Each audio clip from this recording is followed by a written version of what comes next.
Salam sejahtera bagi kita semua. Om Swastiastu, Namo Buddhaya, salam kebajikan. Selamat malam teman-teman semua yang hadir di seri webinar Siberkreasi AI Manusia dan Masa Depan. Rangkaian seri ini adalah rangkaian yang kedua dan akan membahas topik yang sangat menarik, yaitu AI dan UMKM.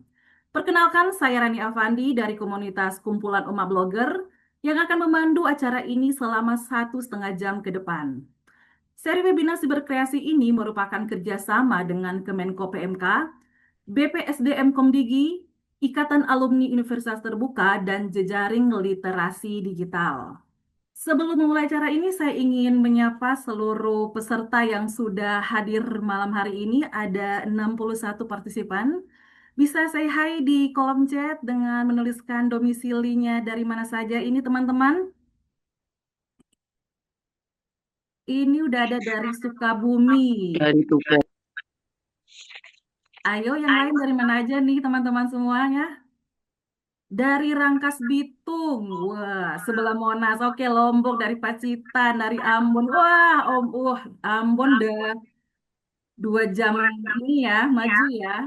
Dari Jember, dari Malang, Ambon lagi, Solo. Wah, Solo sama nih kakak, Kak Rizal Rizal. hadir dari Jombang, Kak. Wah, dari Jombang. Halo, selamat malam semuanya dari Wonosobo, Jember. Tuban luar biasa banget dari Banyuwangi, luar biasa. Tepuk tangan untuk semua teman-teman yang hadir di malam hari ini. Semoga tidak terkendala koneksi ya teman-teman semua dalam mengikuti acara ini sehingga bisa mengikuti sampai tuntas. Amin, Kak. Amin. Oke. Nah, teman-teman, sebelum memulai, ini saya akan membacakan dulu sedikit informasi untuk teman-teman semua. Jadi untuk absensi, teman-teman akan di-share di kolom komen menjelang sesi terakhir ya, teman-teman. Jadi harapkan teman-teman semua bisa mengikuti sampai sesi terakhir selesai. Dan untuk pertanyaan, silakan ajukan di kolom komen samping dengan format nama, domisili, dan narasumber yang ingin ditanyakan. Untuk 3 penanya terbaik akan mendapatkan e-wallet dari Siberkreasi. Tepuk tangan untuk Siberkreasi. Luar biasa banget. Teman-teman berbicara tentang ekonomi ya teman-teman. Perkembangan ekonomi global dalam 1 dekade terakhir ini menunjukkan dinamika yang semakin kompetitif dan terintegrasi, di mana inovasi teknologi yang semakin luar biasa banget ya dari tahun ke tahun. Digitalisasi dan mobilitas pasar menjadi faktor kunci pertumbuhan. Nah, di tengah perubahan tersebut, sektor usaha mikro, kecil, dan menengah atau UMKM memainkan peran vital sebagai motor penggerak ekonomi nasional di banyak negara berkembang, termasuk Indonesia. UMKM tidak hanya menjadi penopang ketahanan ekonomi domestik, tapi juga berfungsi sebagai pencipta lapangan kerja terbesar dan katalis pemberdayaan masyarakat di berbagai daerah. Setuju nggak teman-teman? Kita bisa lihat ya UMKM sekarang ini semakin berkembang, bahkan bisa dikatakan ketika terjadi pandemi ya menjadi roda penggerak ekonomi kita. Nah, ini saya ingin sedikit mengutip ya berdasarkan data dari Kementerian Koperasi dan UKM tahun 2024. Jumlah UMKM mencapai lebih dari 64,2 juta unit usaha di Indonesia, dari total unit usaha di Indonesia. Dari jumlah tersebut, sektor UMKM berhasil menyerap tenaga kerja lebih dari 123 juta orang atau 97% dari tenaga kerja nasional. Sehingga keberadaan UMKM ini menjadi penopang utama dalam mengurangi angka pengangguran. Nah, di webinar kali ini kita akan membahas nih bagaimana UMKM bisa naik kelas dari warung lokal ke pasar global dengan memanfaatkan kecerdasan buatan. Barangkali teman-teman masih bertanya, apa sih kecerdasan buatan itu? Seperti apa nih kita menggunakannya dan bagaimana implementasinya? Tenang saja teman-teman, di sini sudah ada hadir narasumber-narasumber hebat kita yang akan sharing tentang AI dan juga UMKM. Namun sebelumnya telah hadir bersama kita malam ini ada Pak Tiar Nabila Karbala, staf khusus Presiden Republik Indonesia bidang UMKM dan teknologi digital di pemerintahan Presiden Prabowo Subianto tahun 2024 sampai 2029. Pak Tiar dikenal juga sebagai profesional muda yang aktif mendorong transformasi digital, inklusi keuangan, dan penguatan daya saing pelaku usaha mikro, kecil, dan menengah UMKM di Indonesia. Selamat malam, Pak Tiar. Ya, halo, assalamualaikum semuanya. Selamat malam, Waalaikumsalam warahmatullahi teman-teman semuanya. wabarakatuh. Apa kabar? Alhamdulillah sehat, Pak Suara saya Tiar. kedengeran ya?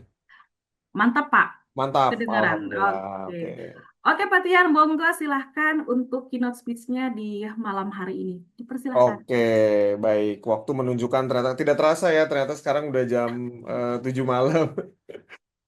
Terima kasih sebelumnya kepada teman-teman dari Siberkreasi, dari komunitas emak-emak yang telah mengundang saya pada malam hari ini. Jadi, Bismillahirrahmanirrahim. Assalamualaikum warahmatullahi wabarakatuh.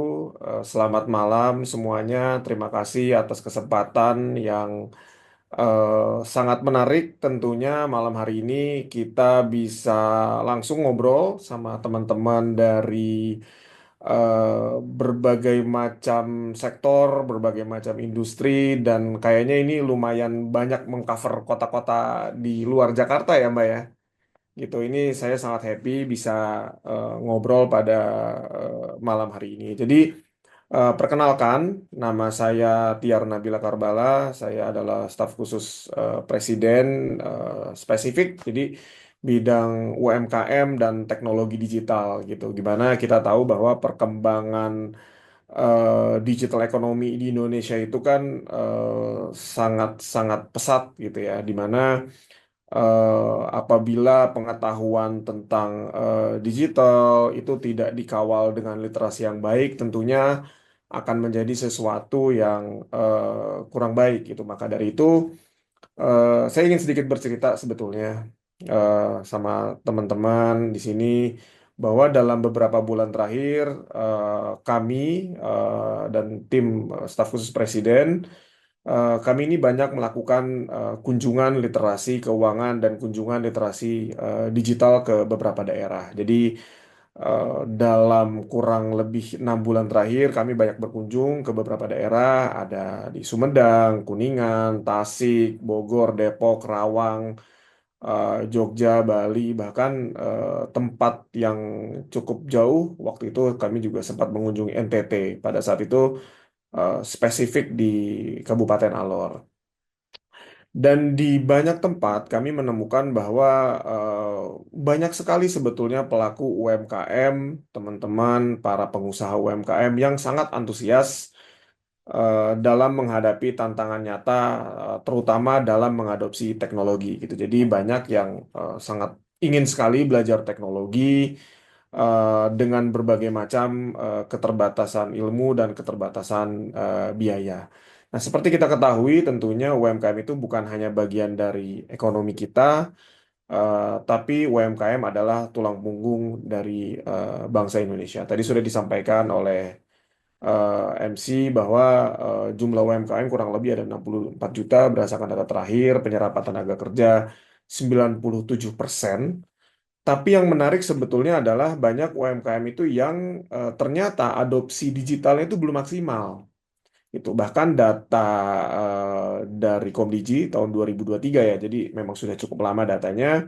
Ternyata hanya 38% UMKM yang memanfaatkan ruang-ruang digital gitu. Jadi masih banyak sekali apa ya peluang-peluang yang bisa dieksplor di mana pada hari ini eh, sesi ini kita ingin berbicara tentang bagaimana AI atau kecerdasan buatan, artificial intelligence itu bisa menjadi alat yang nyata gitu. Jadi bukan sekedar hype gitu. Kita tahu hype AI itu di mana-mana ya, semuanya serba AI, semuanya serba auto generate gitu kan, pakai sistem dan kawan-kawan. Tapi sebetulnya kegunaan AI itu sangat banyak. Kita banyak menggunakan AI buat apa istilahnya ya, buat hal-hal yang remeh-temeh ya dalam tanda kutip gitu ya. Kayak kita mau bikin tulisan, kita mau bikin ngedit poster dan kawan-kawan. Padahal sebetulnya AI ini bisa dimanfaatkan untuk kegiatan-kegiatan yang lebih produktif, apalagi bisa memberdayakan dan menunjang usaha dari teman-teman UMKM, dari UMKM yang kecil bisa menjadi lebih tumbuh, efisien, dan relevan di era digital. Saya ingin sedikit menyampaikan di sini. Saya kebetulan banyak jalan-jalan ke beberapa kota-kota di luar Jakarta. Memang fokus saya adalah gimana caranya kita bisa mendekatkan teknologi itu tidak hanya di kota-kota besar, tapi kita ingin mendeliver teknologi itu ke daerah-daerah gitu. Jadi di beberapa daerah kami mengumpulkan, kami dengan beberapa partner, dengan dinas pemerintah daerah kami mengumpulkan teman-teman UMKM. Jadi kurang lebih ada 300, ada 400 peserta di situ. Dan satu hal yang selalu saya sampaikan adalah AI itu adalah alat gitu, bukan eh, istilahnya apa ya? Bukan pemberi keputusan akhir. Jadi semua semua yang berkaitan dengan AI itu harus diputuskan oleh manusia itu sendiri. Jadi jangan sampai segala sesuatu keputusan itu diambil oleh AI, tapi AI itu harus kita anggap sebagai alat untuk menunjang pekerjaan kita. Itu adalah kata kunci yang selalu saya sampaikan kepada teman-teman pengusaha UMKM di daerah. Bahkan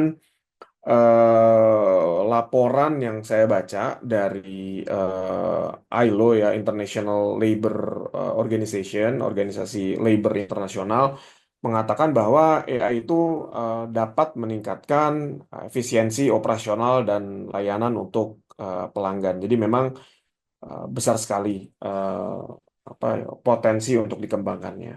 Dan tantangan digital, infrastruktur dan tantangan keterampilan memang terbukti adanya, tapi peluangnya itu besar bahwa digitalisasi UMKM itu bisa sangat berdampak terhadap pertumbuhan PDB sebuah negara.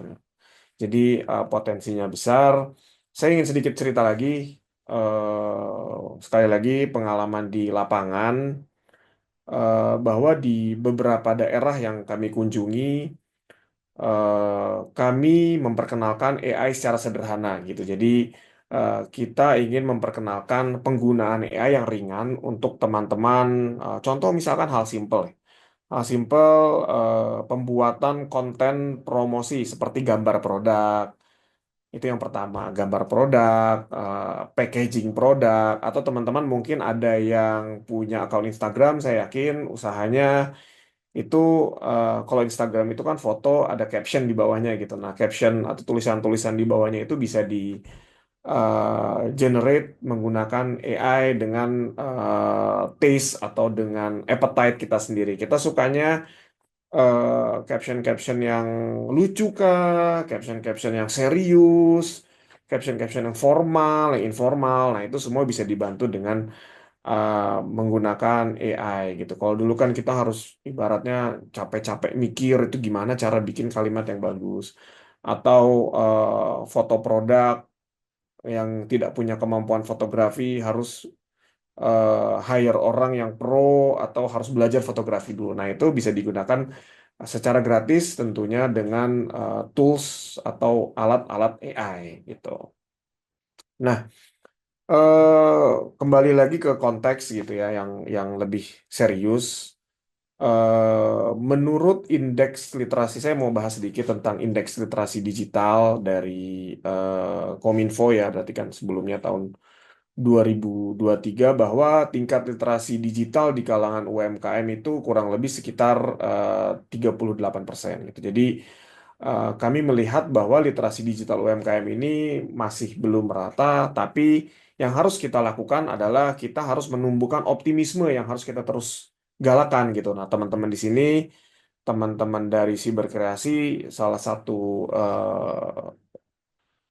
kemampuan mereka itu adalah untuk terus meningkatkan optimisme kepada teman-teman UMKM bahwa sebetulnya teknologi itu bisa dipelajari, gitu. Bisa dipelajari, bisa dibaca, bisa dipahami dan bisa diterapkan untuk kehidupan sehari-hari, terutama untuk usahanya, untuk pekerjaannya dan lain-lain. Jadi sebetulnya banyak gitu. Jadi coba bayangin dari 5 tahun, 10 tahun ke depan, kita melihat ribuan atau ratusan ribu atau jutaan UMKM ini sudah melakukan eh, transformasi digital ya. Tadi kan kata kuncinya sempat disebutkan juga oleh MC. Kata kuncinya adalah transformasi digital. Kita bayangkan apabila eh, sudah semakin banyak UMKM yang sudah melakukan transformasi digital, sudah semakin luas dalam menggunakan AI, sudah semakin luas dalam berselancar di dunia maya. Bayangkan banyak sekali pasti kemudahan-kemudahan yang bisa didapatkan dari UMKM itu sendiri. Jadi banyaklah tools-tools yang bisa digunakan. Dan mungkin sebagai eh, kata kuncinya gitu ya, siberkreasi itu kan identik dengan ajakan untuk kolaborasi gitu. Jadi saya kebetulan sempat ngobrol sama ada Mas Doni di sini, Mas Doni ya. Ada Mas Doni bahwa ternyata siberkreasi ini banyak berkolaborasi dengan eh, pihak-pihak lain gitu. Jadi dalam kesempatan kali ini saya ingin mengajak teman-teman baik dari siberkreasi atau dari jejaring-jejaring dari siberkreasi, saya ingin mengajak semua pihak untuk marilah kita sama-sama mempercepat transformasi digital UMKM, terutama secara inklusif dan etis. Ini kata kunci yang penting, apalagi yang masalah etis. Jadi kalau kita berbicara terkait dengan indeks literasi digital, itu kan ada 4 pilar. Ada pilar skill atau kemampuan, ethics atau etika, culture atau budaya, dan yang terakhir adalah security atau keamanan. Nah, ethics itu menurut saya adalah hal yang bisa dibilang semuanya sama penting. Cuman ethics ini yang menarik gitu, karena ketika eh, kita berselancar dalam dunia maya, kita eh, menulis komen di Instagram, kita ngeposting sesuatu atau apapun itu gitu loh. Itu kan sekarang sangat mudah dan sangat mudah sekali untuk berkata-kata yang tidak baik gitu. Maka dari itu, marilah kita sama-sama menggunakan internet dengan vibes yang positif. Jadi nanti teman-teman mungkin ada pendalaman juga dari teman-teman siberkreasi gitu ya, gimana caranya membuat eh, apa vibes yang positif, narasi yang positif, gimana caranya kita bisa mempertahankan dan menjaga etika-etika di dunia maya. Maka dari itu, marilah kita mulai kegiatan-kegiatan, mau itu yang kegiatan kecil atau kegiatan yang besar, dari komunitas kecil, komunitas besar. Mari kita sama-sama belajar, sama-sama mengosongkan otak kita, sama-sama kita belajar dari nol, dan marilah kita sama-sama memanfaatkan AI untuk khususnya untuk UMKM dan khususnya untuk mengembangkan usaha-usaha masing-masing. Jadi kurang kurang lebih seperti itu. Eh, Pesan penutup terakhir dari saya sekali lagi bahwa AI ini sebenarnya bukan hanya sekedar masa depan gitu ya, tapi sesuatu yang sudah ada di depan mata gitu. Ada di depan mata, kita lihat kalau teman-teman ada yang pakai Android atau iPhone gitu kan. Di situ kan sudah ada apps AI-nya gitu ya. Kalau Google dengan Gemini dan yang lain ada ChatGPT dan kawan-kawan. Jadi memang ini sebenarnya sudah ada di depan mata dan sudah tersedia. Dan AI adalah alat yang nyata yang bisa memperkuat UMKM di hari ini. Maka dari itu, dengan literasi, dengan kolaborasi, dan dengan pendekatan yang tentunya beretika, transformasi digital UMKM itu bisa menjadi kenyataan yang membawa kepada kesejahteraan yang lebih merata. Maka dari itu, saya mengucapkan selamat belajar untuk teman-teman UMKM yang ada di Zoom ini. Semoga dengan adanya kegiatan hari ini dan kegiatan seterusnya dapat memberikan manfaat untuk kita semua. Terima kasih atas perhatiannya. Mohon maaf apabila ada salah-salah kata. Wabillahi taufiq wa hidayah. Wassalamualaikum warahmatullahi wabarakatuh. Waalaikumsalam warahmatullahi wabarakatuh. Terima kasih Pak Tiar untuk keynote-nya, untuk sharingnya dan juga bagaimana pengalaman di lapangan ya Pak Tiar bersama tim. dalam bagaimana nih transformasi digital benar-benar harus merata ya dari Sabang sampai Merauke. Gimana pelaku UMKM benar-benar harus naik kelas gitu, harus bisa adaptif dengan teknologi. Dan sekarang ini kata kuncinya AI. AI udah di depan mata nih. Bagaimana nih kita bisa menggunakan AI agar bisa membuat inovasi produk, bagaimana diversifikasi produk untuk membuat konten dan lain sebagainya. Terima kasih Pak Tiar sekali lagi. Teman-teman, kita akan foto bersama dulu bersama Pak Tiar sebelum kita melanjutkan ke sesi berikutnya. Bisa dibuka on cam semua teman-teman. Kak Adi bisa standby untuk fotonya. Oke, bisa di Oke. Semua udah siap nih.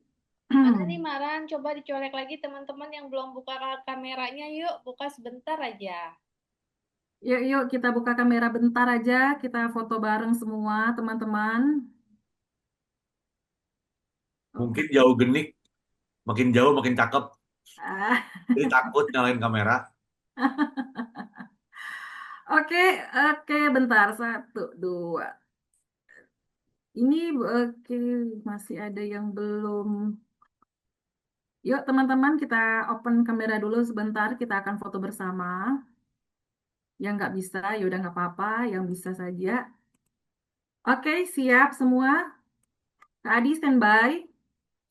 Oke, dalam hitungan satu, dua, tiga. Cheers. Oke, literasi digital. Oke, satu, dua, tiga.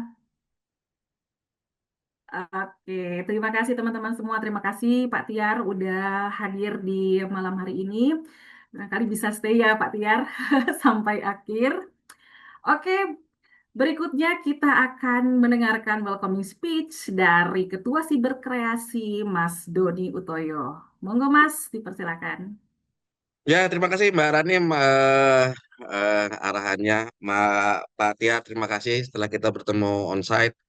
Sekarang kita ketemu online, mudah-mudahan kita bisa kolaborasi ya Mas ya. Lebih lanjut, senang banget tadi mendapatkan beberapa apa namanya cerita tentang pentingnya AI buat teman-teman UMKM. Nanti yang akan sharing di sini nanti kawan-kawan ada namanya Kak Oktora. Ini Kak Oktora ini memang bidangnya dia bagaimana digital marketing itu, nah itu yang lagi joget-joget tuh kalau lihat fotonya itu. Ini Kak Oktora ini akan melihat AI seperti apa, langsung praktikal tuh. Dan yang menarik itu ada Mbak Lisa nih. Saya kenal Mbak Lisa nih di kami pelatihan UMKM digital di Jember ya, di program Made in Indonesia. Nah, Mbak Lisa ini dari Desbumi. Desbumi itu Desa Buruh Migran. Jadi Mbak Lisa saya izin kalau teman-teman googling Lisa Widiawati Desbumi itu teman-teman akan ternyata nggak nyangka ya gitu ya, Purna Pekerja Migran itu bisa bisa sekeren ini gitu ya, keuletan dan bagaimana teknologi membantu. Nah ini nanti teman-teman bisa melihat. Nah saya untuk sebenarnya untuk pemantik diskusi saya akan share dua hal. Saya izin share screen saja, pendek saja, mungkin nggak sampai 3 menit. Yang pertama, karena kami juga di apa namanya di eh, kami membantu di ICT Watch juga. Jadi ini sekedar titipan promosi, tapi kami nggak jualan nih, gitu. Jadi ICT Watch ini ada program yang namanya Hertech, Perempuan Berdaya AI. Ini sedang jalan ini. Teman-teman nanti cek aja di apa namanya di atau bisa email ke program@ictwatch.id. Ini ada sedang roadshow nih ke beberapa, sedang ongoing dalam waktu ini 2 minggu lagi di Wonosobo. Terakhir kemarin kami di Jogja. Itu pelatihan, termasuk nanti pelatihan tentang UMKM digital dan penggunaan AI. Silakan cari informasinya di kota mana lagi paling dekat di program Praktek. Ini gratis, tis, ya. Dapat sertifikat dan teman-teman itu eh, bisa belajar onsite, ya. Nanti kemudian ada belajar mandiri, online dan segala macam. Itu programnya Hertech ICT Watch. Websitenya tuh ada di sini, ada di s.id garis miring Hertech. Tapi kalau teman-teman mau diskusi lebih lanjut nanti ya silakan kirim email ke program@sctwatch.id. Itu yang pertama dan ini sekali lagi monggo silakan diikuti ini pelatihan yang didukung juga oleh Siberkreasi. Free ya, nggak usah khawatir dapat sertifikat dan segala macam. Kemudian saya mau sharing lagi satu lagi adalah, nah ini tadi Mas Tiar udah bilang, ada AI itu udah bisa membantu loh. Nah saya akan kasih teaser sedikit tools AI yang kami buat, yang teman-teman ICT Watt dan Siberkreasi buat khusus untuk kawan-kawan UMKM. Yang kita sebut namanya, teman-teman nanti bisa buka aja kan di tes.id paham AI itu ya kan tadi sudah ada linknya. Kemudian agak ke bawah dikit ada link namanya olah foto UMKM. Nah, ini olah foto UMKM. Itu kalau mau diketik juga bisa. Kalau mau diketik itu alamatnya s.id garis miring foto foto UMKM. S.id garis miring foto UMKM ya, kebuka seperti itu. Ini guys kayak milik sales ya, saya juga mulai ngomongnya kayak ada guys. Nah, ini apa yang bisa dilakukan? Ini gratis ya, kawan-kawan gratis. Bisa digunakan contoh. Oh, saya mau bikin produk nih. Ini yang saya udah tahu pakai ini apa namanya? Mbak Lisa udah pakai ini. Contoh kita punya foto produk. Ini saya kemudian saya ambil produknya misalnya eh, eh, saya punya produk makanan gitu ya. Terus dari produk makanan saya mau cari modelnya. Aduh, saya cari modelnya siapa ya? Kebetulan saya punya sahabat baik, izin banget nih sahabat saya belum izin tapi mudah-mudahan bisa. Nah, ini sahabat saya yang baik, yang mudah-mudahan pada kenal. Misalnya gitu ya. Terus nanti AI akan membuat deskripsinya langsung. Lalu kita memilih gesturnya santai, mungkin dia berdiri, suasananya sore, semi casual, lokasinya di alam, pilih virtual fotonya, kemudian kita buat versi. Ini akan membantu. Jadi yang disampaikan oleh Mas Tiar ini sudah bisa membantu banget nih gitu. Kawan-kawan untuk bisa membuat karya foto apa namanya. Nah, guys tuh. Jadi foto siapapun bisa dipakai. Tapi ingat ya, ini cuma contoh. Jangan pakai foto sembarangan orang. Ini cuma contoh. Kalau bisa ya foto keluarganya, foto segala macam. Ini bisa kita buat. Ini saya udah bikin nih misalnya yang lain. eh ini foto terus kemudian ada saya cuma nyari di internet ya sekali lagi saya mohon maaf tapi siapa bisa foto keluarga foto siapapun kita buat nanti bisa jadi seperti ini. Oh, dagang. Bisa bikin poster promosi. Jadi saya masukin fotonya tadi, kemudian nanti hasil foto promosinya bisa. Kalau bingung, wah saya nggak punya teman, saya penyendiri, saya minder, ya udah bikin orang virtual aja deh. Ada namanya foto model AI. Jadi tinggal pilih perempuan, remaja, segala macam, generate jadi itu. Ini orang virtual. Ini mau cari di seluruh dunia nggak ada orang ini ya, mirip ada, tapi ini orang virtual. Jadi Mbak ini tinggal di-download gambarnya, masukin foto produknya, jadi tuh nanti mbaknya jadi pegang produk. Kita bisa udah punya nih agen jualan virtual. Terakhir logo. Ini saya kasih contoh nih. Saya mau bikin logo produk nih, cuman saya bingung. Ya udah, ini saya coret-coret nih. Kayak coret-coret aja pakai pulpen, atau spidol. Ini namanya Pasya, ini Pasya nama anak saya. Pasya Resto segala macem. Saya upload, lalu saya minta tolong bikinkan logo. Misalnya saya mau logonya yang kemewahan minimalis. Kemudian saya minta buat variasi logo. Jadi teman-teman coret-coret aja. Idenya apa, coret-coret aja, upload. Mau bikin logo makanan, logo restoran, dan segala macam, maka dia akan memberikan hasil-hasil seperti ini. Ada pilihan. Kalau kurang puas, tinggal refresh lagi. Atau kita pilih keanggunan klasik.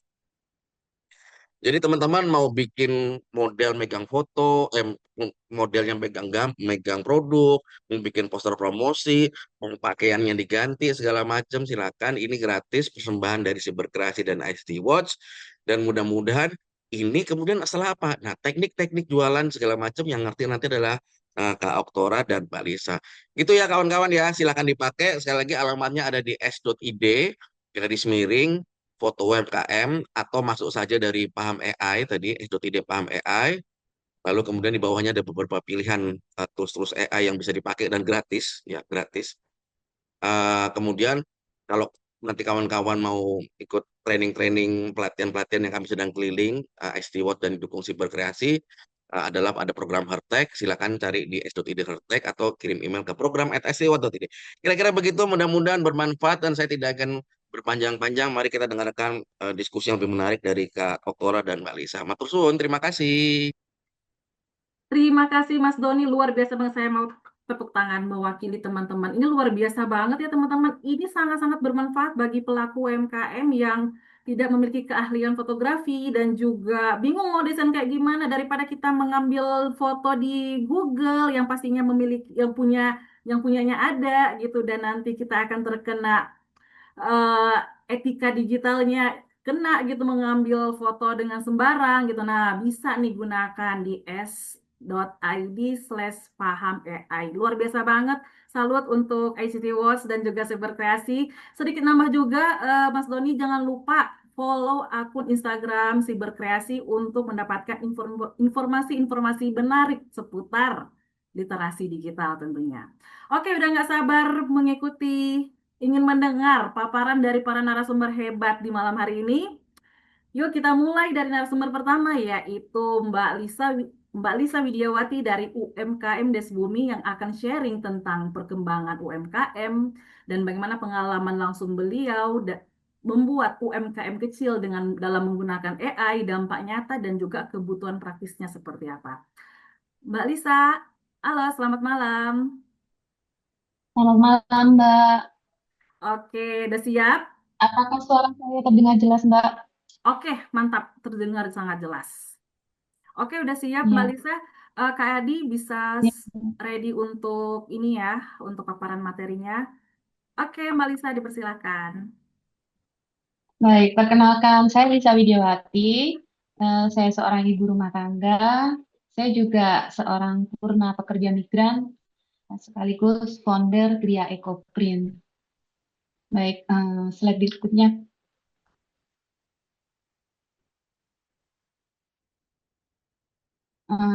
Ya. Untuk Ecoprint itu sendiri apa sih? Jadi Ecoprint itu teknik ramah lingkungan untuk membuat pola pada kain. Jadi pola itu memang dibuat dari bahan-bahan alami seperti daun dan bunga. Jadi memang itu langsung dari jejak alam. Jadi limited edition seperti itu. Biasanya orang-orang menyebutnya limited edition. Berikutnya, Pak. Baik, apa sih keunggulan dunia digital dengan UMKM? Yang pertama itu dunia digital mampu meningkatkan daya saing. Bagaimana upaya kita selaku UMKM itu bisa mampu bersaing dengan bisnis lain. Misalnya melalui platform digital kita bisa bersaing dengan UMKM lainnya. Tidak hanya bertahan, tapi kita bisa bersaing lebih unggul nih dengan kompetitor lain. Selain itu, kita juga mampu memperluas akses pasar. Dengan cara apa? Dengan cara kita memanfaatkan seperti media sosial, seperti Shopee, TikTok, Marketplace, dan website. Jadi penjualan kita itu bisa menjangkau banyak pasar. Kita tidak hanya memanfaatkan tetangga sekitar, jadi kita bisa mengakses bahkan ke seluruh penjuru dunia. Kemudian bisa meningkatkan efisiensi operasional dengan menggunakan platform digital. Kita bisa lebih efisien nih. Misalnya apa itu kita menggunakan aplikasi itu dengan secara rapi ya. Nanti laporan keuangan itu bisa tersusun secara rapi. Kita jadi sangat efisien seperti itu. Kemudian memperkuat hubungan dengan pelanggan dengan cara kita menggunakan WA bisnis. Jadi chat pelanggan itu otomatis akan terjawab, pelanggan akan merasa senang, jadi merasa puas. Kemudian kita juga mampu terdorong untuk berinovasi produk dan layanan dengan misalnya nih mohon maaf, dengan mendorong inovasi produk dan layanan, kita bisa menyesuaikan nih, apa sih kebutuhan yang lagi digandrungi di dunia digital. Misalnya sekarang anak-anak muda nih senangnya dengan model seperti apa. Yang dulu itu biasanya Ecoprint itu cenderung untuk usia menengah ke atas. Sekarang saya melihat yang menarik untuk anak-anak zaman sekarang, saya coba membuat produk-produk yang bisa digemari di kalangan anak muda. Kemudian bisa memfasilitasi akses ke sumber daya dan pendanaan. Dengan menggunakan media platform digital, kita akan semakin dekat nih dengan sumber daya dan pendanaan. Karena banyak sumber daya dan pendanaan itu yang nantinya akan melihat UMKM kita dan kemudian meningkatkan visibilitas dan citra merek. Saat kita rajin mengupload video konten kreator produk kita, otomatis citra merek perusahaan kita atau UMKM kita itu akan banyak dikenal oleh masyarakat luas. Kemudian juga membuka peluang kolaborasi dari kemitraan. Jadi gimana saat kita sudah dikenal banyak orang, diketahui banyak orang, bahkan banyak orang-orang yang ingin berjejaring, ingin berkolaborasi, ingin menjaring kemitraan dengan kita, dan itu memang juga sudah saya rasakan sejauh ini karena saya sudah menggunakan platform digital. Orang-orang juga sudah mengenal apa itu Gria Ekoprint, banyak yang melirik, banyak yang ingin join dan ingin bermitra seperti itu. Namun selain keunggulan yang kita dapat, itu juga ada kendala dalam dunia digital. Untuk slide berikutnya, Mbak. Nah, tantangan yang kita hadapi yaitu apa? Yaitu kurangnya literasi digital dari keterampilan teknologi. Banyak teman-teman yang masih belum paham terkait apa itu literasi digital dan keterampilan teknologi untuk pelaku UMKM itu kadang masih kurang. Jadi memang itu membuat kita terkendala seperti itu. Dan kemudian akses terbatasnya pada teknologi dan infrastruktur. Biasanya UMKM yang ada di daerah terpelosok itu mereka kesulitan misalnya untuk sinyal WiFi, terus untuk internet itu mahal dan mereka juga jaringan-jaringan itu sulit seperti itu. Terus juga persaingan ketat dengan produk asing. Saat kita sudah berani terjun ke dunia digital, kita memang harus berani langsung bersaing dengan produk-produk yang terutama itu produk dari luar negeri yang mereka memang terkadang itu jauh lebih murah, produknya berkualitas lebih baik dan packagingnya itu lebih menarik ya. Itu memang persaingan yang selama ini saya hadapi, bahkan teman-teman UMKM sendiri juga menghadapi hal seperti itu. Dan kemudian keterbatasan modal untuk investasi digital. Biasanya saya sendiri juga pernah merasakan waktu pertama kali terjun ke dunia UMKM itu HP dan apa ya kayak komputer itu masih jadul. Jadi kita mau upgrade itu memang terkendala untuk modal gitu loh. Jadi kita janganlah. Tapi ternyata memang itu kita upgrade seperti itu. Kemudian kemampuan transaksi dari data yang belum terjamin. Jadi biasanya kita pelaku UMKM itu kadang juga rawan tertipu nih dengan resi-resi yang palsu, terus kemudian data-data pelanggan itu juga kadang itu rawan bocor, juga rawan dimanfaatkan oleh apa ya yang tidak bertanggung jawab seperti itu. Jadi selain banyak hal positifnya juga memang ada hal-hal negatif yang memang itu kita rasakan seperti itu.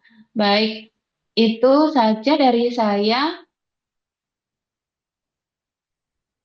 Oke, Mbak Lisa. Terima kasih untuk Nah, ini ya, gimana? ya Mbak, ini juga contoh dari Oh ya, ini produk-produknya ya. Ini keren-keren banget nih. Ekoprint, Ekoprint tasnya ini Ekoprint ya, Mbak ya? Mbak Lisa, sepertinya Mbak Lisa lagi terkendala dengan internetnya, koneksinya. Halo Mbak Lisa. Oke, teman-teman bagi yang ingin bertanya, sekali lagi silakan tulis di kolom komen dengan format nama, domisili, dan narasumber mana yang ingin ditanyakan. Silakan tulis ya di kolom komen. Nanti kita akan sambung lagi perbincangan dengan Mbak Lisa, menunggu beliau join lagi. Halo Mbak Lisa. Oke, nanti kita sambung lagi ya dengan Mbak Lisa. Narasumber berikutnya nih, seorang profesional muda. Oke. Ada Bang Oktora Irahadi dari Invina yang akan berbagi tentang literasi digital, ekosistem, etika, keamanan, kebijakan, dan percepatan digitalisasi UMKM. Selamat malam Bang Oktora. Selamat malam semua rekan-rekan yang ada di seluruh Indonesia. Ini keren banget ya, rame gitu. Rame Selamat banget. malam. Mantap. Oke Bang, udah siap nih Bang? Aman, siap. Kita langsung ngobrol boleh banget. Dan aku nggak mau yang kesannya ngajar gitu ya. Mungkin lebih cerita aja gitu. Jadi tadi kayaknya Pak Ketum, Pak Doni Utoyo nih udah share banyak tadi ya. Yes. Dan pas aku buka, ternyata aplikasi tersebut dibangun di atas Gemini. Jadi itu menarik buat saya. Dan itu bisa dibuat ternyata di dalam situs Gemini sendiri. Ya, Terus betul saya banget. bisa bikin aplikasi yang ngebantuin para pelaku UMKM. Nah, yang jadi masalah adalah sekarang gini ya. Ternyata setelah saya udah 5 tahun ini terakhir mungkin banyak bicara, banyak keliling dan juga banyak sharing mengenai bagaimana pelaku UMKM kebutuhannya apa aja dan bagaimana biasanya mereka habitnya seperti apa sih gitu ya. Yang saya perhatiin dari awal ternyata UMKM selain butuh modal, kalau ngomong masak produksi udah bisa dah gitu ya. Kalau ngomongin soal cari modal, ya udah dah pinjem temen, pinjem apa, nabung apa gitu ya, udah ada lah gitu. Tapi ternyata yang menjadi masalah yang gede dan kadang-kadang dilupakan adalah masalah promosi. Terutama waktu kemarin ya, saya jujur mulai sewaktu COVID, jadi mulai banyak masuk ke UMKM gara-gara COVID gitu ya. Karena saya tahu yang paling terdampak itu adalah pelaku UMKM gitu. Nah, kebetulan banget, jadinya sering ketemu UMKM, teman-teman saya kebanyakan influencer gitu, dan mereka cerita, oh gue mulai jualan nih.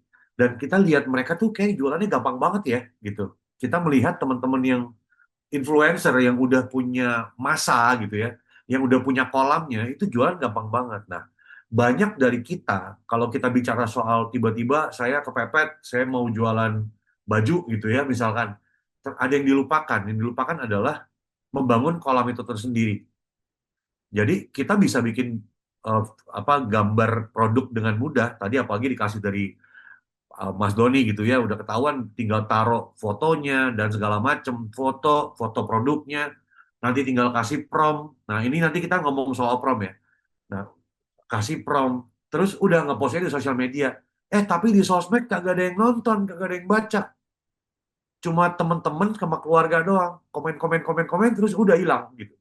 Besoknya mesti bikin konten baru lagi. Nah, itu jadi hal yang sangat penting. Maksud aku tuh pentingnya karena teman-teman nih nggak cuma belajar mengenai cara bikin sebuah konten, tapi ada alasan-alasan marketing di belakangnya. Nah, ini aku mau ngomonginnya nanti ya. Tapi pernah nggak teman-teman ini terutama yang udah mulai jualan, ya udah punya sosial media akun, terutama untuk barangnya, pernah nggak sih kebingungan? Aduh, saya bingung nih, mau bikin konten apa lagi nih? Misalnya produknya ini, aduh ini nggak kelihatan lagi produknya. Ini misalnya ini ya lotion saya gitu ya, simpelnya gitu ya. Saya udah bikin lotion ini lagi dipakai, lagi dibakar, bebas dah. Lagi nungging pakainya, lagi salto gitu misalkan. Apalagi ya, kayak bingung gitu kan. Nah, banyak teknologi terutama sejak adanya AI itu ngebantu banget. Bahkan saya aja udah jarang mikir sekarang. Mohon maaf nih, saya ngomong apa adanya. Udah malas mikir, malas baca lagi ya. Mas Doni tahu banget dah. Pak Ketum tahu banget gue malas baca, dia ketawa. Dikirim undangan gitu kan. Saya suruh ChatGPT yang baca, lu bacain dah buat gua. Gitu. Emang kelakuan ya, emang aneh kelakuannya. Nah, jadi kita bisa pakai teknologi seperti ChatGPT untuk membantu kita dalam segala hal, terutama waktu kita bikin konten buat menjual produk. Tadi untuk bikin fotonya udah ada kan ya, yang lebih bagus menurut saya daripada kita pakai ChatGPT. Cuma otak orang itu mesti di teaser, mesti di tease, mesti di trigger. Oke, maksudnya saya misalnya jualannya baju gitu ya, udah nggak tahu lagi nih mau bikin konten apa. Nah, hal-hal seperti itu bisa ditanyakan ke ChatGPT. ChatGPT, saya berjualan baju. Saya udah coba segala macam angle, ya kan? Saya udah coba tuh foto yang kayak gini, foto yang kayak gitu. Bisa nggak bantu saya untuk membuatkan ada yang namanya satu ya, diinget ya, namanya content pillar, pilar. Pilar itu artinya dalam 1 minggu, misalnya kita buat 4 konten, kontennya bakal apa aja. Jadi yang pertama misalnya kita ngomongin soal betapa keren ini dipakai di tempat saya. Jadi itu testimonial gitu ya, satu. Yang kedua, produk ini apa gitu. Yang ketiga, kapan waktu yang tepat untuk pakai produk. Nah, itu dibantu sama ChatGPT. Yang jadi masalah adalah banyak pelaku UMKM yang pakai ChatGPT itu salah pakainya. Nah, jadi ini yang mesti teman-teman sadar. Kenapa? Karena menggunakan AI itu sama juga dengan kita mesti pinter bikin prompt. Tadi bahkan di tempatnya Pak Mas Doni itu udah ada tuh. Jadi kirim foto produknya, foto orangnya, let's say tadi mukanya Nikola Saputra ya, yang mirip saya itu, gitu kan. Ya, amin, gitu kan, amin dulu aja. Oh enggak, saya lebih mirip si ini. Bercanda, bercanda. Kepanjangan nih bercandanya. Udah foto, terus ada prompt tuh di bawahnya. Apa yang mau di prompt nih, gitu. Mau nulis apa di prompt ini? Nah, kita kadang-kadang tidak punya apa ya, saya bisa ngomong bukan kreativitas sih, lebih ke arah apa lagi nih, karena udah mentok mau bikin apa lagi. Nah, disitulah teknologi seperti ChatGPT bisa membantu kita, bahkan yang gratis sekalipun gitu. Nah, mungkin kalau dalam kesempatan ini aku coba share sedikit kali ya, kenapa ini jadi penting dan mesti kayak apa sih kita promptingnya. Jadi promptnya tuh mesti gimana sih? Nah, ini simple banget teman-teman sekalian ya. Jadi waktu teman-teman bikin prompt, apa sih yang mesti diingat? Nah, yang mesti diingat ini. Jadi katakanlah kita sedang membuat sebuah beride ya untuk membuat sebuah gambar. Nah, ChatGPT itu kan mesin ya, mau ngomong apapun dia itu cuma AI gitu, cuma mesin. Nah, yang mesti diingat adalah ada role. Jadi kita mesti kasih dia konteks. Dia tuh siapa? Jadi kalau selama ini kita nanyanya soal hal-hal yang remeh-remeh gitu, nanti dia akan mikirnya, oh em, dia nggak akan tajam menjadi seorang misalnya desainer atau menjadi seorang eh, digital marketer gitu. Dia nggak tajam ke sana. Nah, setelah itu ada yang namanya exclusion gitu ya. Jadi misalnya saya ngomongnya nanti di bawah ada tuh frameworknya. Jadi, hey ChatGPT, kamu adalah seorang digital marketing. Nah, lupakan bicara digital marketing yang menjual produk-produk yang dari luar negeri. Ini adalah produk sendiri. Nah, saya butuh konten, 30 konten untuk sebulan ini dengan bla bla bla bla bla bla. Jadi segitu panjangnya gitu ya. Ini length tuh panjangnya. Misalnya butuhnya 30 komentar atau 30 konten ya, diomongin di situ. Terus kasih inspirasi sama dia. Inspirasinya tuh kayak referensi. Saya suka dengan gambar yang seperti ini. Kadang-kadang kita sekarang bisa ngirim apa tuh? Bisa ngirim gambar ya, image ya. Saya suka gambar yang seperti ini. Lalu baru kasih konteks. Coba gunakan gambar ini untuk dipakai di produk saya. Ini contohnya seperti itu, gitu ya. Ini contoh. Jadi contoh yang dipakai untuk membuat sebuah prompt. Dan kalau teman-teman lebih males lagi untuk bikin prompt, bahkan sekarang sebenarnya ada, tapi buatan Vietnam tuh. Jadi browsing aja, prompt buat Gemini gitu. Nanti keluar tuh ada beberapa link gitu. Jadi teman-teman cuma ngisi 1, 2, 3, 4, 5, lalu klik, dibikinin prompt sama dia. Nah ini contoh ya, ini contoh ya. Ini role-nya. Kamu adalah seorang content creator yang kontennya berfokus tentang makanan. Tadi kita udah bilang bahwa mesti dikasih pengecualian. Jadi makannya tuh bukannya apa ya? eh, jadi konteksnya dikasih, role-nya apa? Kamu content creator, lalu konteksnya kamu akan bikin soal makanan. Buatkan ide skrip video untuk konten sosial media 1 menit. Itu kepanjangannya berapa lama? Karena kalau nggak dikasih ini, dia bisa bikin 3 menit, dia bisa bikin 2 menit, dia bisa bikin 1 jam gitu. Jadi teman-teman mesti tahu ini dulu, paham. Lalu exclusion-nya adalah kayak pengecualiannya, kontennya harus berisi tentang makanan Indonesia, tidak boleh makanan luar Indonesia. Nah, referensinya bisa dibaca di sini. Ini contoh ya inspirasinya. Nah, jadi hal-hal seperti ini kadang-kadang kita miss, teman-teman. Waktu kita miss, kita jadi salah buat gitu. Semoga paham ya. Tapi kalau kita udah miss, udah salah gitu, nanti ujungnya salah semua. Nah, makanya penggunaan ChatGPT, penggunaan prompt harus menyertakan yang namanya relic ini nih. Role, orangnya apa, exclusion-nya apa, berapa lama yang dibutuhkan, inspirasinya apa, konteksnya apa. Nah, kalau kita bicara prompt yang tadi, begitu kita masukin, let's say, ini saya tutup dulu boleh ya? Terus sebentar, cara tutupnya gimana lagi? Oh ini. Misalnya tadi saya bukain yang dari Mas Doni nih, bentar. Em, ini nih. Sebentar. Nih ya, ini tadi dari Bapak sales kita yang baik hati. Banyak bercanda tuh orang ini memang. Udah unggah foto produk, unggah foto model, ya kan? Udah nih naik nih, diupload semua. Terus dia deskripsikan fotonya. Mau ngapain? Fotonya dibikin apa? Nah ini bantuannya bisa pakai ChatGPT gitu. Supaya teman-teman punya banyak ide. Misalnya tulis ke ChatGPT, kamu adalah seorang kreatif fotografer yang kreatif fotografi gitu misalnya. Lalu saya butuh dibuatkan 5 buah prompt yang untuk menjual produk makanan ringan saya yang saya jual di rumah. Kelebihan produk ini adalah bla bla bla gitu. Nanti udah diisi semua menggunakan tadi Relic. Nanti dibuatkanlah prompt sama ChatGPT, teman-teman tinggal copy paste masukin kemari gitu. Jadi bayangannya gitu ya. Kadang-kadang kita mesti pakai 2 sampai 3 tools supaya kita bisa dapat yang kita mau. Nah, salah satunya adalah gunakan tools yang ini. Tadi ya, teman-teman tinggal buka dari s.id paham AI, cari ke bawah. Juga setelah itu mungkin pakai ChatGPT. Jadi cuma dikombinasiin aja. Udah ujung-ujungnya tinggal jualan deh gitu, tinggal post di sosial media. Nah, di ChatGPT sendiri kasih tahu, ChatGPT, saya mau buat captionnya yang agak negatif clickbait ya. Negatif clickbait itu artinya hooknya, misalnya, ini contoh ya, setelah saya pakai parfum ini, pacar minta apa gitu kan. Ini kan satu hal yang negatif sebenarnya di otak, tapi itu ngikat gitu, hook gitu ya. Nah itu lagi beken sekarang namanya negatif clickbait teman-teman. Jadi nggak cuma clickbait biasa. Kalau clickbait biasa tuh yang tulisannya waspada, viralkan, awas hoax gitu. Nah itu tuh clickbait normal lah kalau buat saya gitu. Nah, negatif clickbait itu yang memainkan emosi manusia. Nah, itu ya clickbait semua mainin emosi manusia. So, dari sini semoga teman-teman, aku nggak ngajar, aku cuma sharing aja. Semoga teman-teman banyak pertanyaan, kita bisa bahas, kita bisa discuss. Dan yang paling penting adalah teman-teman terus mau belajar.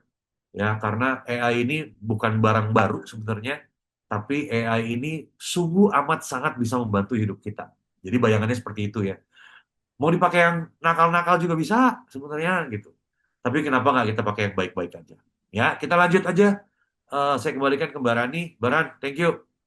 Oke, Bang Oktora, ini luar biasa banget. Saya juga belajar nih dari Bang Oktora tentang jembatan keledainya. Ini mudah diingat ya, relik, relik. Teman-teman ingat ya relik gitu. Karena bener banget apa yang dikatakan Bang Oktora. Kita tuh membuat prom itu GGS ya, gampang-gampang susah gitu.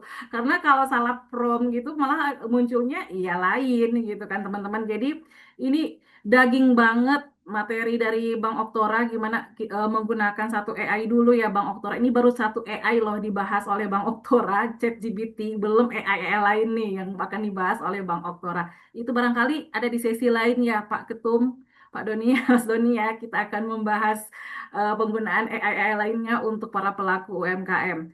Oke teman-teman, ini Bang Oktora sedikit bertanya gitu ya. Apa nih resiko utama nih jika UMKM terlalu ketergantungan pada platform digital atau AI eksternal nih? Sederhananya mungkin AI ini saking ngebantunya, bikin kita malas mikir sebenarnya. Jadi kalau saya jujur, saya gunakan ChatGPT buat ngobrol. Jadi kebetulan saya pakainya yang bukan yang premium lah ya, pakai yang ada satu lah di atasnya gitu. Saya pakai, kenapa? Karena ngobrolnya itu bisa lebih lama, bisa lebih panjang. Dan saya pakai ini buat kayak belajar, corong cari tahu dong data UMKM di Bandung sekarang ada berapa ya gitu. Tolong lihat di sosial media, tolong lihat di digital, di website dan lain sebagainya. Nah, saya berpikir bahwa yang paling bahaya dari penggunaan AI ini adalah kita jadi malas mikir. Simpelnya gitu ya. Ini saya loh ya. Ini Yes. pendapat pribadi gitu. Dan memang sekarang kalau dulu saya kan kerjaan saya memang apa ya, eh, marketing consultant lah gitu ya kita bilang ya. Eh, Kalau dulu saya bikin sebuah deck itu saya butuh waktu misalnya 2 minggu. Sekarang saya bikin dalam 10 menit. Yang akan jadi bahaya nanti ke depan adalah orang-orang di luar sana akan tahu bahwa AI ini ngebantu banget dan akhirnya jadi punya ekspektasi bahwa semua pekerjaan itu bisa dikerjakan dengan cepat. Yes. Nah, disitulah akan terjadi yang namanya kita akan bersaing dengan orang lain. Sekarang udah kelihatan ya di e-commerce nih kalau kita chat misalnya, barang ini masih ada nggak? Itu kan dibantuin tuh sama Ya. mesin kan, auto text gitu kan. Oke. Barang ini masih ada nggak? Bisa kirim hari ini nggak? Bayangkan itu udah kecepatan gitu, di mana orang harus segera menjawab. Kalau nggak ngejawab, dia akan pindah ke toko sebelah. Yes, betul banget. Akhirnya dia check out-nya di toko sebelah. Padahal udah nyangkut di toko kita, udah nanya-nanya nih. Ini contoh paling sederhana. Sama aja kayak di Instagram gitu ya. Instagram, by the way, Instagram baru ada update bagus banget. Karena sekarang kita bikin konten, bisa kita taruh link buat langsung beli, masuk ke produk kita. Yes. Baru kayaknya baru 2 hari, 3 hari yang lalu gitu. Jadi teman-teman maksimalkan itu sosial media teman-teman, Instagram lalu pakai link. Jadi nggak cuma di TikTok doang yang harus pakai keranjang kuning. Sekarang Instagram bebas. Udah Gitu. ada. Jadi itu seru banget teman-teman. So dari saya sih itu ya. Pertama malas pakai otak. Yang kedua adalah ya tadi kayaknya waktu jadi semakin cepat. Kita racing. Nah itu penting sih buat teman-teman paham. Jadi kembali lagi kita harus membatasi ya, Bang Oktora ya. Jadi membatasi bagaimana penggunaannya gitu ya. Jadi kita yang menentukan keputusan terakhir di kita gitu Ya, kan. betul. Ya, Keputusannya di kita. Oke, terima kasih Bang Oktora. Oke, kita akan lanjut ke pertanyaan dari teman-teman ya.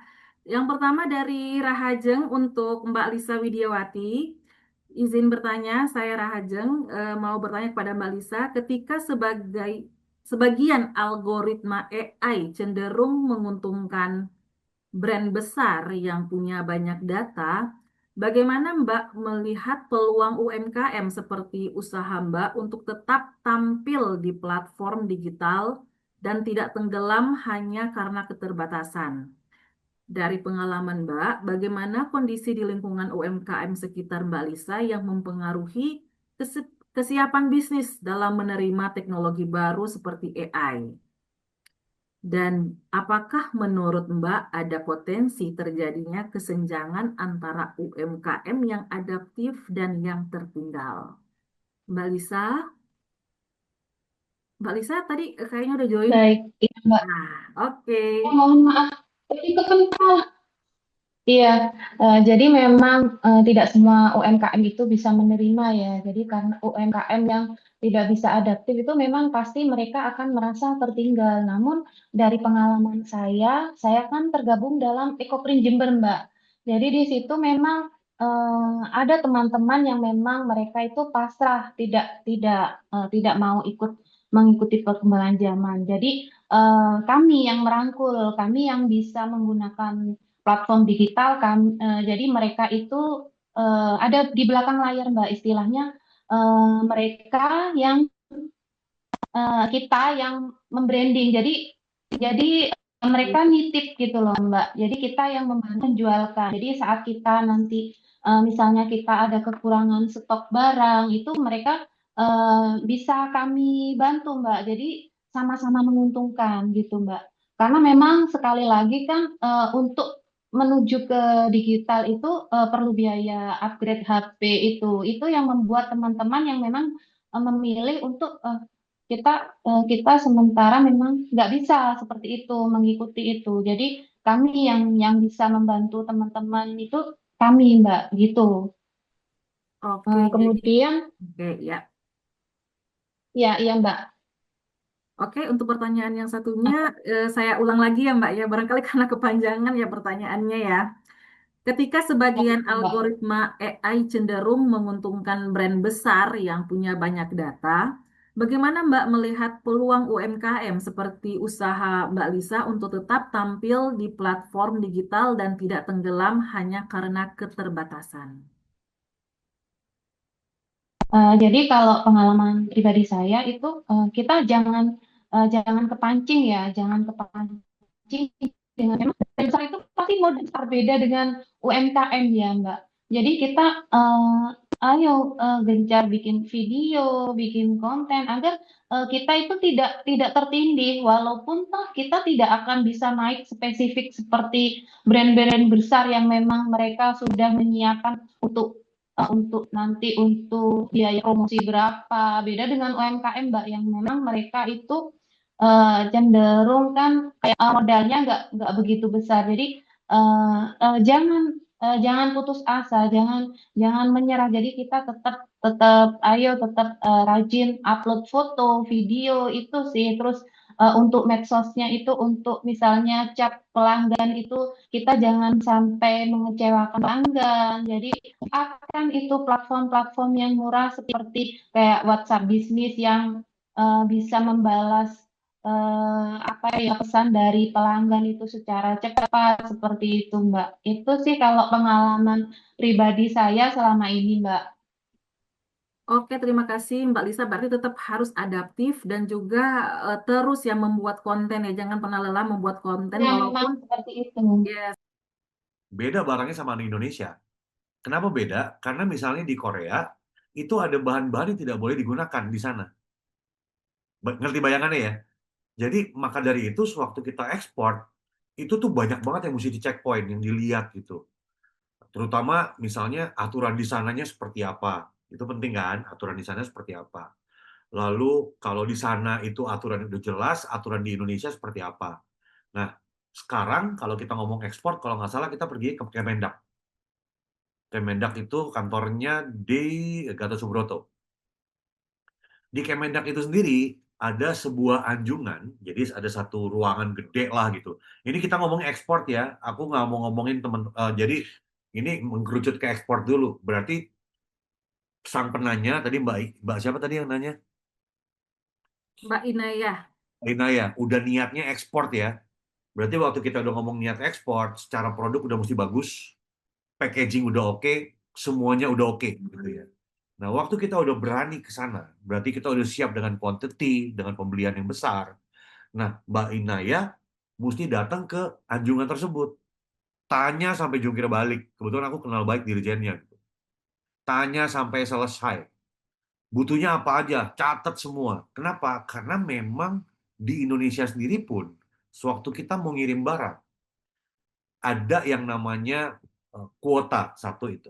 Yang kedua, ada yang namanya ngecek produk. Kenapa? Karena begitu barang sampai di luar, terus ternyata barangnya bahaya, gitu ya, tanda kutip ya, yang akan ditembak pertama Indonesia, bukan barangnya.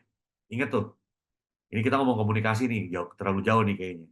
Nah, itu sebabnya kita dipersulit di Indonesia nih. Gimana caranya kalau kita udah ready, kita tahu caranya dan segala macam, ngobrol sama mereka. Kenapa perlu ngobrol sama teman-teman yang ada di Kemendak?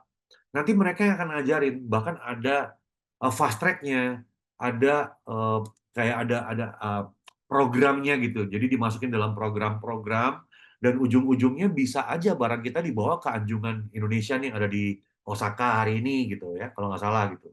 Yang dibawa ke Jerman. Kenapa? Kalau memang udah pede sama produknya, pasti dibantu. Yang jadi problem adalah kadang-kadang jujur ya, nggak apa-apa ya, kita belum siap dengan mentalitas ekspor, tapi kita mau maksa ekspor, terus kita ngomel-ngomel ke pemerintah gitu. Padahal yang tadi saya udah ngomong ya, ada dua ya paling tidak ya. Aturan di sana bagaimana, itu dua loh ya. Satu lagi adalah, apakah betul ini aman dikonsumsi, misalnya makanan dikonsumsi gitu ya. Dan lain sebagainya lah, banyak lah, sebenarnya banyak banget checkpointnya. Nah, kebetulan kita lagi ngomongin AI saat ini, jadi bagaimana AI bisa ngebantunya? Cari tahu dari ChatGPT aja misalkan, ChatGPT atau Gemini. Gemini juga bisa buat semuanya. Gemini, aturan dasar yang ada di sana gimana sih? Kalau saya mau ekspor bahan bakunya ini, itu boleh nggak sih di negara ini? Atau ada negara yang tidak diperbolehkan nggak? Gitu. Ini kayak gitu tuh yang bertanya-tanyain. Nah, itu semua bisa dibantu sama AI. Karena kita nggak kepikiran kan. Kalau saya mau ekspor, yang diperluin apa aja ya AI? Boleh tolong nggak dibikin listnya? Oh, udah dibikin listnya. Oke, setelah dibikin list ini, saya bikin produknya ini. Mau ekspor ke sini. Ada nggak aturan di sana, di kota, di negara A, yang bisa membuat barang saya ini nggak nyampe? Gitu. Nah, itu bisa tanya ke ChatGPT semua, pakai AI semua. Nah, mungkin aku cuma bisa jawab sampai sejauh itu. Mbak Inaya, mohon maaf, mungkin kalau ada waktu langsung aja masuk ke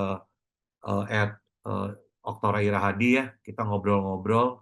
Mohon maaf kalau agak lama, karena jujur saya malas baca orangnya. Lucu lagi. Permasalahan, permasalahan yang sangat masalah ya Bang. Saya juga.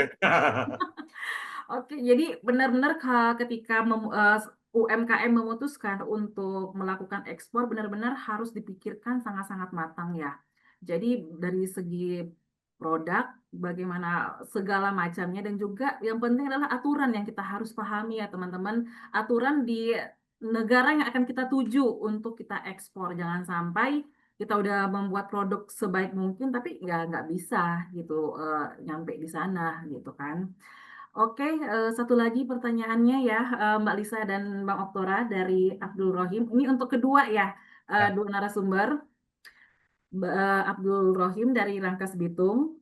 Tadi disampaikan bahwa AI adalah alat dan kita adalah penggunanya yang seharusnya bijak dalam menggunakannya untuk kemajuan termasuk untuk pengembangan UMKM. Permasalahan sampai sekarang yaitu terkait dengan hak cipta.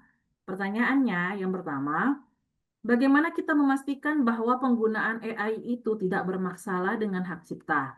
Yang kedua, jika ditemukan foto diri kita digunakan oleh UMKM dengan penggunaan AI tanpa izin, apa yang harus kita lakukan dan apakah hal tersebut termasuk dalam pelanggaran Undang-Undang ITE? Ini yang akan jawab duluan, Mbak Lisa dulu ya, Bang. Mbak Lisa bisa. Ya, baik, Mbak. Kalau menurut saya memang kalau AI itu selagi kita tidak mengambil dari misalnya kayak wajah orang lain dengan tanpa izin, itu kan masih bisa di apa ya, ditoleransi lah, Mbak. Misalnya kita hanya memakai wajah kita sendiri atau produk kita sendiri itu. Kalau untuk undangnya sih saya memang masih belum begitu tahu tentang undang-undang tentang AI ya, Mbak. Jadi selama ini yang saya lakukan untuk produk saya, eh, saya saya berusaha memakai atau memang saya memakai memang benar-benar produk saya sendiri dengan wajah saya atau saudara-saudara saya itu yang saya lakukan untuk produk saya seperti itu, Mbak. Oke, jadi memang sudah sepatutnya dan sepantasnya kita menggunakan produk sendiri ya, teman-teman. Jadi itu untuk ini ya, tidak terkena hak cipta ya. Kalau kita memang punya produk ya udah kita gunakan produk kita, dan ketika menggunakan AI ya seperti tadi yang udah di-share sama Mas Doni ya, bisa menggunakan AI model gitu kan. Itu tidak akan terkena ya undang-undang. Nah, untuk selengkapnya Bang Okta bisa menambahkan ya, karena ini nih yang ahlinya nih, ahlinya. Kayaknya Ya, ahlinya betul. Mas Doni deh. Mumpung ada orangnya, no. Kebetulan Mas Doni ini ketum dari Siberkreasi yang juga sedang saat ini mempersiapkan peta jalan AI. Tapi kalau jawaban dari pertanyaan ini, apakah masuknya pelanggaran UU ITE? Sebenarnya bukan UU ITE, jadi lebih ke hak cipta. Jadi undang-undangnya hak cipta. Bener ya, Kang Don ya? Bener ya, hak cipta lebih kenanya gitu. Em, Selama ini yang saya tahu, waktu kita menggunakan AI, ChatGPT sendiri, begitu kita menulis sebuah yang salah gitu ya, dia akan ngomong, saya tidak bisa memberikan bla bla bla bla bla. Banyak AI buatan dari negara Tiongkok yang bisa lewatin itu. Jujur ngomong nih ya, nggak apa-apa ya, gitu. Jadi kalau ChatGPT itu udah bener-bener kayaknya udah comply lah, udah ngikutin aturan di Indonesia gitu ya. Nah, kalau yang Tiongkok punya kadang-kadang tulisannya masih pakai bahasa sono gitu ya. Tinggal mesti pakai AI lagi untuk translate. Nah, kalau kita sudah lihat di ChatGPT kita bahwa ini bahaya karena bisa aja eh, hak cipta gitu ya. Ya udah stop dong, simpelnya begitu. Nah, pertanyaannya tadi gini nih. Jika ditemukan foto diri kita digunakan oleh UMKM dengan penggunaan AI tanpa izin, apa yang harus kita lakukan? Ditegur aja, Pak. Yang jadi masalah sekarang adalah orang lebih suka pakai dulu, izin belakangan. Sorry. Lebih gampang, lebih baik minta maaf daripada minta izin. Nggak tahu ya itu kenapa, gue nggak ngerti kayak begitu, tapi mohon maaf. Itu yang terjadi di lapangan, jadi saya mohon maaf banget kalau jawabannya salah. Tapi itu yang terjadi saat ini di lapangan, lebih baik minta maaf daripada minta izin. Jadi, kalau melanggar UU ITE atau melanggar UU Hak Cipta, saya rasa enggak. Gitu. Kecuali memang yang digunakan wajahnya untuk sebuah gambar ingin menuntut, itu ada undang-undangnya Hak Cipta tuh kelihatannya. Aku juga lupa lah, mesti Mas Doni lah. Jujur aku nggak ngerti lagi yang kayak gini-ginian, mohon maaf banget. Jadi saya balikin langsung ke Rani aja. Ini kita melempar ya. Kita Bolanya panas, Bos. kita turunkan dari atas, Mas Doni gitu. Mas Don, coba Mas Don. Oke ya, jadi untuk pertanyaannya, jadi memang sebaiknya memang kita menggunakan produk, yang pertama produk sendiri gitu kan, dan sebisa mungkin tidak mengambil dari Google ya teman-teman, karena di Google itu kan baik foto produk maupun foto apapun itu kan punya milik orang lain ya, ya kan. Jadi akan ada undang-undang di balik itu yang kalau kita menggunakannya ya siap-siap gitu kan. Nah, terus juga dalam membuat kayak logo gitu ya. Kayak sekarang kan udah disediain nih sama si berkreasi ya, daripada kita menyontek mirip tetangga sebelah gitu kan. Nanti juga banjang lagi ceritanya ya, ya better kita membuat sendiri ya teman-teman. Oke, teman-teman jangan lupa untuk mengisi ini ya, absensi di kolom komen, bisa dicek ya teman-teman. Saya ingin bertanya lagi ya ke Mbak Lisa. Menurut Mbak Lisa, apa skill digital paling penting untuk pelaku UMKM tahun 2025 ke depan? Baik, Mbak. Dari pengalaman kami, kemarin kami baru saja selesai ini, Mbak, pelatihan untuk ibu-ibu memang pelaku UMKM yang memang mereka itu mulai dari nol. Mereka memang belum benar-benar tahu apa itu digital. Jadi kami memang dibantu dan dibimbing untuk bagaimana cara mengambil foto, terus membuat konten kreator gitu. Jadi pelaku UMKM yang memang benar-benar belum ngerti itu dibantu mulai dari nol, dan mereka itu dibantu untuk ke yang paling mudah itu ke Capcut, Canva itu. Jadi itu mereka itu belajar apa ya, perlahan-lahan mereka itu ngerti gitu loh, Mbak. Jadi memang kalau untuk pelaku UMKM itu harus yang terutama yang awam tuh memang harus mulai dari hal yang paling simpel, misalnya kayak mengunggah foto atau kita bikin kayak poster apa itu, seperti itu, Mbak. Kalau itu memang kita perlu sih, Mbak, untuk persaingan di dunia digital itu foto-foto kita harus menarik, video kita juga harus menarik. Kalau kita tidak mau memanfaatkan apa ya AI yang ada, kita akan ketinggalan, begitu, Mbak. Betul banget. Memang harus mulai dari sekarang ya, Mbak ya. Kalau nggak, memang kita bakal ketinggalan kereta ya. UMKM sejenis kan Iya. banyak ya. Jadi kalau nggak apa ya, upgrade skill ya, ya benar dari hal-hal kecil seperti membuat flyer di Canva, belajar fotografi pun nggak mesti sampai expert gitu lah ya. Yang penting oke, tahu menggunakan fotografi di ponsel dan membuat produk yang menarik gitu. Oke, terima kasih Mbak Lisa. Satu lagi ya, Bang Okto ya. Ren, Kita ada pertanyaan buat Bapak Doni Utoyo nih, mumpung dia di sini loh. Sekarang lo dapet ya. nggak bisa, nggak bisa itu. Tahu dia, tanya aja. Itu sesi khusus dengan Mas Doni. Oh, Ada mahal. Oke, mahal. ini mumpung ada profesionalnya ya. Kalau Mbak Lisa dari sisi pelaku UMKM, nah Oke. ini Mbak Oktora kan dari sisi profesionalnya ya, yang udah melalang buana ya di bidang konten ya. Ini hebat loh. Ingin bertanya, Bang Oki, bagaimana eh, bagaimana memastikan pemanfaatan AI tetap aman, inklusif, dan memberdayakan UMKM kecil? Oke, jadi tadi ada pertanyaan. Aku suka banget pertanyaan pertama sebenarnya. Pengen ikutan jawab tapi nggak ditanyain ya udah dah gitu ya. Jadi Nggak apa-apa, nggak apa-apa. Sok-sok mau nggak dijawab, mau nggak dijawab. pertanyaannya adalah bisa bersaing nggak sih? Ini sederhana ya, bisa bersaing nggak sih? Saya selalu bilang bisa. Kenapa saya bilang bisa? Karena em, teman-teman tahu Wardah lah ya, tahu lah ya. Nggak usah Tahu nggak tahu. dong. Gede banget sekarang gitu kan. Mereka juga mulai kecil loh. Jadi mesti ngertinya itu, mereka juga mulai kecil. Nggak langsung kayak sekarang gitu. Punya 5 brand atau 8 brand, sekarang aku lupa. Bikin produk cowok dari kecil dan sampai besar Iya. lagi.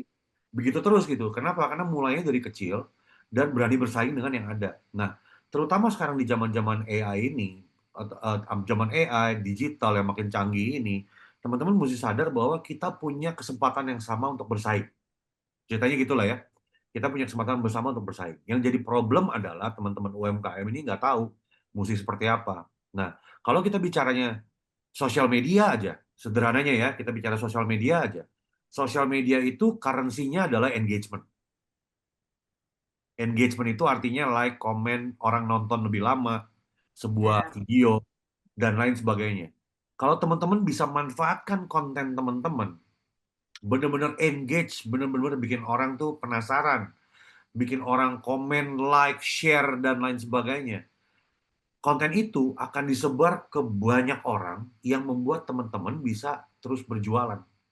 Nah, dengan adanya misalnya update paling baru di Instagram, di mana teman-teman bisa bikin satu konten, lalu bisa taruh link jualan di situ, bayangkan teman-teman bikin satu konten yang bagus, dipikirin banget. Setiap detiknya tuh teman-teman pikirin, 6 detik pertama mau ngapain, hook-nya seperti apa, bikin orang nggak berhenti nonton terus sampai habis.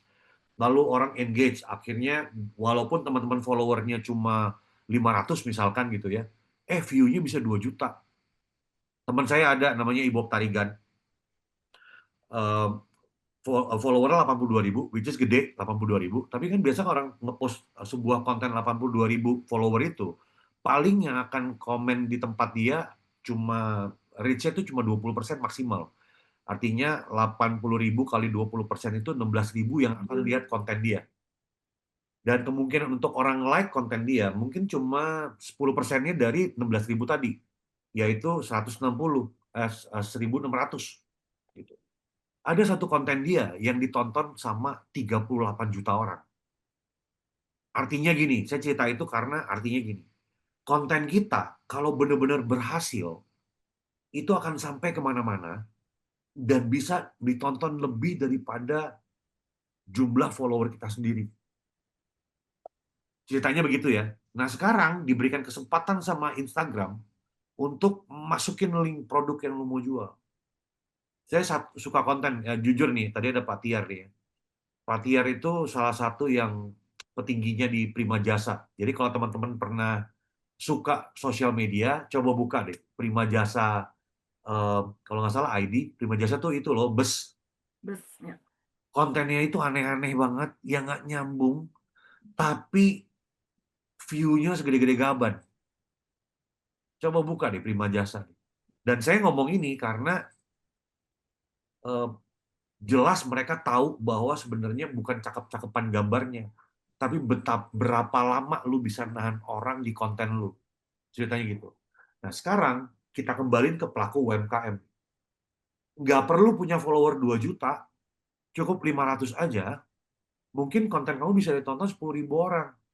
Begitu kamu taruh link di situ, laku 1.000, sanggup nggak ngirim 1.000 produk dalam 1 bulan gitu misalkan? Dibalikin lagi teman-teman UMKM. Jadi mungkin nggak bersaing, mungkin banget. Tinggal kita mainnya seperti apa. Ceritanya gitu ya. Pertanyaannya gitu kan ya? Apa salah ya gue? Bisa jawab ya? Yes. Bener kan ya? Benar. Aku Yes. jawab kan ya? Mas Don, Ngomong dong. Oke, jadi benar-benar ini ya teman-teman pelaku UMKM benar-benar harus bisa adaptif dengan teknologi dan jangan pernah untuk lelah ya untuk belajar konten ya Bang Oktora ya. Dimana dengan keterbatasan pun sebenarnya bisa ya membuat konten seperti yang dilakukan oleh Mbak Lisa dan juga timnya. Jadi kayak kolaborasi gitu kan. Ada pelaku UMKM yang ternyata nggak mau adaptif ya dengan teknologi, tapi ternyata diajak bekerja sama nih sama Mbak Lisa dan juga timnya gini nih ya udah situ bagian belakang kami bagian depannya gitu kan. Istilahnya seperti itu ya jadi saling kolaborasi teman-teman UMKM itu sangat penting juga dan jangan lupa untuk selalu adaptif dengan teknologi jangan pernah berhenti belajar promosi konten jangan lupa agar konten-kontennya tidak terlelep ya dengan algoritma AI dan juga jangan pernah takut loh dengan brand-brand besar sepanjang kita memiliki konten yang positif, yang menarik gitu. Bisa nih belajar juga konten seperti yang tadi Bang Okto bilang bahwa sekarang ini zamannya negatif clickbait gitu ya. Barangkali ada satu sisi lagi gitu kan dengan Bang Okto bagaimana nih membuat negatif clickbait ini sangat menarik banget gitu karena belum semua ya pintar untuk mengolah hal negatif gitu menjadi clickbait yang menarik dan justru memancing rasa ingin tahu ya untuk ke produk kita dengan harapan tentunya ada menghasilkan ini ya potensi pembeli baru dan juga tentunya bisa mengatrol penjualan. Oke, Amin. sebelum menutup saya ingin membacakan kesimpulan sedikit dari dua narasumber hebat malam hari ini. Yang pertama untuk dari Mbak Lisa bahwa UMKM dalam dunia digital yaitu untuk meningkatkan daya saing, memperluas akses, meningkatkan efisiensi operasional, inovasi produk, akses ke sumber daya, dan membuka peluang kolaborasi. Di satu sisi yang positif tentunya juga ada tantangan yang harus dihadapi oleh UMKM seperti kurangnya literasi digital dan keterampilan teknologi dan juga akses yang terbatas. Ini menjadi PR nggak hanya pelaku UMKM ya, tapi tugas bersama. Nah, apalagi berkreasi nih bagian literasi digital bisa ya kita menopang UMKM untuk lebih lebih maju ya. Dan dari paparan dari Bang Oktora, tantangan yang perlu diperhatikan oleh para pelaku UMKM adalah promosi. Jadi jangan lelah untuk memanfaatkan teknologi untuk promosi, seperti contohnya ChatGPT, gunakan. Nah, belajar prompt ini bisa menggunakan jembatan keledai yaitu relate, R-nya role orangnya, E exclusion untuk pengecualian, L length panjang, I inspiration referensi, C konteks atau konteks. Seperti itu teman-teman. Semoga materi-materi yang disampaikan oleh dua narasumber hebat di malam hari ini bermanfaat bagi teman-teman semua, khususnya para pelaku UMKM, gimana menggunakan literasi digital, teknologi, dan juga bagaimana meningkatkan value produk dari teman-teman dan mengkolaborasikannya dengan AI. Jadi AI itu jangan kita anggap sebagai musuh ya teman-teman pelaku UMKM, tapi ajaklah dia sebagai teman-teman untuk kita brainstorming, teman sebagai partner kerja, ajak dia. Tapi tentukan batasan bahwa kita sebagai pengambil keputusan terakhir. Seperti teman-teman semua, jangan lupa untuk mengisi absen ya teman-teman di link yang sudah saya share di kolom komen. Dan untuk tiga penanya tadi, Abdurrahman, Inayah, dan juga Rahayu, jangan lupa untuk DM Siberkreasi, akun Instagram Siberkreasi untuk mengklaim e-wallet yang akan didapatkan. Oke, jangan lupa juga untuk follow akun Instagram Siberkreasi yang nantinya akan teman-teman bisa tahu informasi tentang literasi digital, webinar, dan juga seri webinar Siberkreasi berikutnya. Yang ketiga tentang AI dan seni budaya, teman kreatif atau musuh dalam selimut. Oke teman-teman, ini udah pukul 8.21 waktu Indonesia Barat. Saya ucapkan terima kasih sekali lagi untuk Mbak Lisa, Bang Oktora yang sudah sharing hebat, materi-materi hebat dan juga pengalaman UMKM dan juga pengalaman profesional dalam membuat konten. Dan juga terima kasih untuk Siberkreasi yang sudah mewadahi webinar malam hari ini. Oke, sebelumnya kita foto lagi ya, sekali lagi ya. Kak Adi, Kak Adi ada nggak nih? Ada Kak. Oke, kita foto terakhir ya untuk semua peserta. Bisa dibuka kameranya.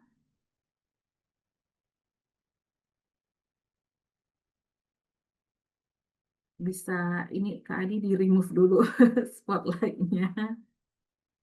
Oke teman-teman, mohon untuk open cam aja bentar aja, kita foto sebentar.